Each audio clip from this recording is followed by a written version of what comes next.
अस्सलाम वालेकुम। जी सबसे वालेकुम। पहले तो thank you for having me here and ये मेरा ऑनर है कि आज मैं आप सभी के साथ ये प्लेटफॉर्म शेयर कर रही हूँ and also happy women's day to all the women out there.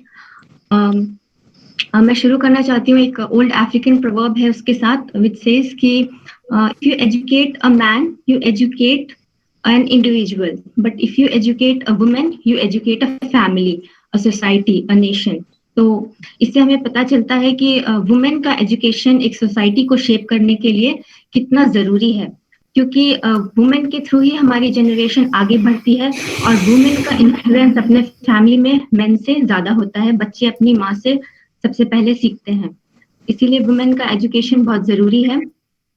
और हाँ, अपने अगर स्ट्रगल के बारे में मैं बात करूं तो मेरे स्ट्रगल से पहले मुझे लगता है कि मेरे माँ बाप का स्ट्रगल शुरू हुआ था, क्योंकि मेरे पेरेंट्स उतने पढ़े लिखे नहीं है, लेकिन उन्हें इतना अवेयरनेस था कि उन्हें अपने बच्चों को एजुकेशन देना है और एक अच्छा फ्यूचर देना है। उन वो सब कुछ ना झेल सके जो मेरे माँ बाप ने झेला है।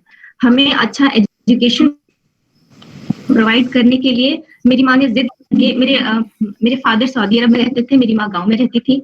हमें अच्छा एजुकेशन प्रोवाइड करने के लिए मेरी मम्मी जिद करके हमें सऊदी अरब लेके गई ताकि हमें एक अच्छा एजुकेशन मिल सके। और वहां से जब हम वापस इधर आए, वापस कटिहार आए, तभी भी मम्मी ने प्रेफर किया कटिहार में रहना, ना कि गांव में रहना, बस हमें अच्छा एजुकेशन प्रोवाइड कर सके इसलिए। और इसकी वजह से उन्हें बहुत क्रिटिसिज्म फेस करना पड़ा सोसाइटी से। और उसके बाद अगर मैं अपने स्ट्रगल के बारे में बात करूं तो मैं एक बचपन का एक मेमोरी शेयर करना चाहती हूँ। मेरा एडमिशन एक स्कूल में हुआ था जो मुझे पसंद नहीं था, जहाँ मैं पढ़ना नहीं चाहती थी। और शायद हाई फीस की वजह से जो कटिहार के टॉप मोस्ट स्कूल थे वहां पे मैं वहां पढ़ना चाहती थी, बट वहां मेरा एडमिशन नहीं हुआ था। तो मैंने अपने पेरेंट्स को कहा था कि इस स्कूल में मैं पढ़ना नहीं चाहती, मुझे वो स्कूल में जाना है। एंड उन्होंने बोला, पहले मुझे समझाया कि इसमें पढ़ो, ये भी अच्छा है, ये वो करके। और उसके बाद उन्होंने ये महसूस किया कि मुझे अच्छे मार्क्स सब नहीं आ रहे हैं, जबकि मैं ऐसी स्टूडेंट नहीं हूँ। मैं एक अच्छी स्टूडेंट रही हूँ अपने एकेडमिक लाइफ में। तब उन्हें ये रियलाइज हुआ और मैंने अपने फादर को ये कहते हुए सुना कि अगर बच्चों को वो करने ना दिया जाए जो उन्हें पसंद है, जहाँ वो पढ़ना चाहते हैं, जो वो पढ़ना चाहते हैं, अगर उन्हें वो चीज ना दी जाए तो वो उनका इंटरेस्ट उससे खत्म हो जाता है और वो पीछे हो जाते हैं। तो बस फिर अगले ही दिन मेरे माँ बाप मुझे उस स्कूल में एडमिशन करवाए जहाँ मैं पढ़ना चाहती थी। और इसके बाद भी हायर एजुकेशन गेन करने के लिए भी मुझे बहुत स्ट्रगल फेस करना पड़ा था। Not because of my parents, मेरे पेरेंट्स का मेरे ऊपर हमेशा सपोर्ट रहा और उन्होंने हमेशा मुझ पर यकीन किया, मेरे फैसलों पर, मेरे डिसीजंस पर हमेशा फैसला मतलब यकीन रखा मेरे ऊपर भी। लेकिन सोसाइटी की तरफ से बहुत क्रिटिसिज्म फेस करना पड़ा कि लड़की को क्यों इतना पढ़ा रहे हैं और लड़की को क्यों बाहर भेज रहे हैं, बाहर वो अकेले रहेगी, पता नहीं क्या क्या करेगी, ये वो सब कुछ। जो इससे पहले भी एक राहत मैम थी, उन्होंने कहा, मैं बहुत अग्री करती हूँ उससे, क्योंकि डिफरेंस यही आ जाता है वुमेन और मेन में कि लड़के जहाँ चाहे वहां जा सकते हैं, जो चाहे वो पढ़ सकते हैं, जहाँ चाहे वहां रह सकते हैं। लेकिन जब यही चीज अगर कोई लड़की करना चाहती है तो उसको सोसाइटी की तरफ से बहुत क्रिटिसिज्म फेस करना पड़ता है। उसको हर कदम अपना कैरेक्टर डिफेंड करना पड़ता है कि अगर वो पढ़ लिख रही है, अगर वो हॉस्टल में रह रही है, अपने घर से दूर रह रही है, तो वो कैरेक्टरलेस नहीं है। ये चीज उसको हर कदम पे डिफेंड करना पड़ता है। जब मैं जेएनयू का मैंने फॉर्म अपने भाई के साथ गई थी और मैं डॉक्टर या इंजीनियर नहीं बनना चाहती थी, क्योंकि फ्रैंकली मुझे ऐसा लगता था कि डॉक्टर बनने के लिए या तो आप बहुत ज़हीन हो या फिर आपके माँ बाप के पास बहुत पैसा हो तो आपका एडमिशन हो जाएगा। और मैथ्स में तो मेरा इंटरेस्ट था नहीं, तो ये दोनों ऑप्शन मेरे लिए थे नहीं, क्योंकि ये दोनों नहीं हो सकता था। और मुझे लैंग्वेजेस में इंटरेस्ट था, फॉरेन लैंग्वेज में, इसीलिए मैंने एक अलग रास्ता चुना अपने लिए।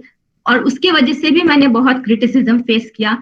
मेरे खुद के रिलेटिव्स मुझसे मेरे माँ बाप से कहते थे कि अरे कोरियन पढ़ के क्या करेगी, जेएनयू जाके क्या करेगी, जेएनयू में तो सिर्फ टाइम पास होता है। लेकिन ये सब रुकावटों ने मुझे रुकने नहीं दिया। मुझे पता था, मुझे अपने ऊपर भरोसा था कि मैं जो करूंगी उसमें अच्छा करूंगी। और मेरे पेरेंट्स का सबसे ज्यादा सपोर्ट रहा। वो जो सोसाइटी क्या बोलते हैं, क्या सोचते हैं, उसको प्रेफर ना करते हुए मैं क्या चाहती हूँ, मैं क्या करना चाहती हूँ, क्या पढ़ना चाहती हूँ, उन्होंने उस चीज को प्रेफर किया और मुझे ये अलाउ किया कि मैं अपनी हायर एजुकेशन जहाँ जहाँ मर्जी चाहे वहां जाके ले सकूं। और इस तरह से फिर मैंने जेएनयू का फॉर्म भरा, उसकी तैयारी की, मेरा उसमें सिलेक्शन हुआ, मैं जेएनयू गई। और जेएनयू में 5 साल पढ़ने के बावजूद भी एक ऐसा मोमेंट आया जब मुझे फिर से ये महसूस हुआ कि लड़की होने का क्या डिफरेंस होता है। उस जगह पे अगर मैं लड़का होती तो शायद सिनेरियो कुछ और होता। मैं अपने पूरे जेएनयू के एकेडमिक लाइफ में top most like top 5 student रही, मुझे सारे स्कॉलरशिप्स मिले। और उसके बाद एमए में मुझे स्कॉलरशिप मिला कोरिया जाने के लिए, साउथ कोरिया जाने के लिए फॉर 1 मंथ। और जब मैंने ये न्यूज अपने घर वालों को बताया तो उनको खुशी तो थी कि इतने सारे बच्चों में मेरी बेटी को मौका मिला, लेकिन उससे ज्यादा वो परेशान थे कि अरे अभी तक तो लोग कह रहे थे कि दिल्ली क्यों भेज रहे हैं, अब देश से बाहर जाएगी वो भी अकेले, तो अच्छा रिश्ता नहीं आएगा, या रिश्ते वाले सोचेंगे कि लड़की तो अकेले विदेश जाके आई है। ये सारी चीजें तो वो बहुत परेशान थे। तभी मैंने अपने मम्मी पापा को ये बोला कि अगर जो कोई ये सोचता है कि लड़की अकेले बाहर नहीं जा सकती, फॉरेन नहीं जा सकती, एजुकेशनल ट्रिप पे भी नहीं जा सकती, तो वो लोग तो मेरे साथ रिश्ता नहीं करेंगे, वो लोग नहीं आएंगे। और जो मुझसे रिश्ता करेंगे उनकी सोच ऐसी नहीं होगी, तो ऑटोमेटिकली मेरे लाइफ से वो लोग फिल्टर आउट हो जाएंगे जो ऐसी छोटी सोच रखते हैं। तो ये तो मेरे लिए अच्छी बात है। इस बात से मेरे मम्मी पापा कन्विंस हुए और उन्होंने मुझे अलाउ किया कि मैं जा सकूं साउथ कोरिया। और एक तरह से मेरे दिमाग में ये भी था कि अगर वो मुझे अलाउ ना भी करते तो भी मैं जाती, मुझे गवर्नमेंट का फुल फंडेड स्कॉलरशिप था, मैं तो भी जाती।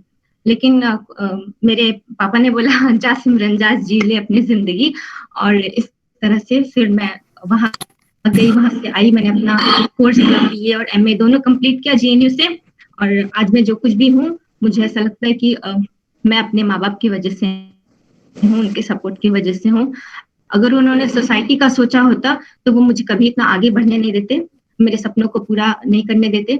और फिर ऐसा ही हुआ कि मेरी शादी भी फिर ऐसे घर में हुई जो ऐसा सोच बिल्कुल भी नहीं रखते हैं। मेरे हस्बैंड जो है वो बहुत सपोर्टिव हैं और उन्हें वो मेरे स्ट्रगल्स को बहुत रिस्पेक्ट करते हैं, और जो मेरे अचीवमेंट्स हैं उसको अप्रिशिएट करते हैं, और जो मेरे फ्यूचर एस्पिरेशंस हैं उसको बहुत सपोर्ट करते हैं। तो मैं बहुत थैंकफुल हूँ। और हाँ, अगर अगर मैं अपनी सोसाइटी के औरतों के बारे में बात करूं तो मुझे ऐसा लगता है कि लड़कियों को हम पढ़ाते क्यों हैं। पहले तो पढ़ाते ही नहीं थे, ये सोचते थे कि लड़कियों को क्यों पढ़ाना है, वो तो पराया धन है, शादी करके दूसरे घर चले जाएंगे। अब पढ़ाते हैं कि अच्छा रिश्ता मिल जाए, ये सोच है, बस इस वजह से पढ़ाते हैं। तो मैं अपने सोसाइटी की लड़कियों को इस प्लेटफॉर्म से ये कहना चाहती हूँ कि पहले आप खुद को अवेयर करो कि आपको एजुकेशन क्यों जरूरी है। और आपको पढ़ना है अपने लिए, अपने लाइफ के लिए, सेल्फ इंडिपेंडेंट होने के लिए, फाइनेंशियली इंडिपेंडेंट होने के लिए, अपने सेल्फ कॉन्फिडेंस के लिए, ना कि आपको अच्छा रिश्ता मिले इसलिए। बस इसी के साथ मैं अपनी बात खत्म करती हूँ। एंड थैंक यू मुझे ये अपॉर्चुनिटी देने के लिए वंस अगेन।